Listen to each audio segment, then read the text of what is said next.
such dexterity with a blade. Ashamed am I to be beat so quick. Shame belongs to those who truly lose. Now speak the cause of thy generosity.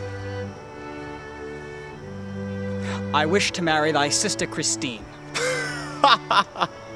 Cadmus, how thee jests! No, sir, I do not.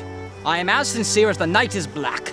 Yet thou unleashest a flood of remarks that upon hearing do trouble her soul. Come now, 'tis nothing but playful banter.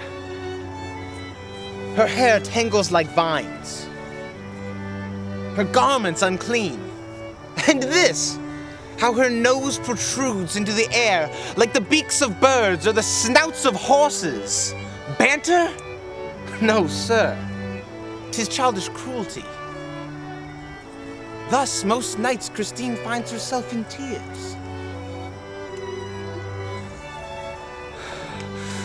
Oh, mine eyes be open, but I am blind. Damned fool!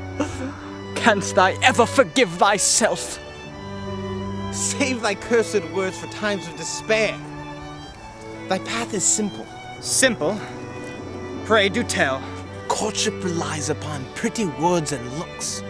If thou wishes to marry dear Christine, thou must proclaim thy love in her presence. Edward, my heart shall shine a gentler light. Thy kind advice shall not be forgotten. Good morrow, my lord.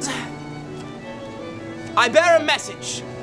The Queen Majesty requests thy presence. Am I to understand that the Queen needs me? No, sir, only on Sunday she requests. A horse awaits to take thee, Lord Buckwald.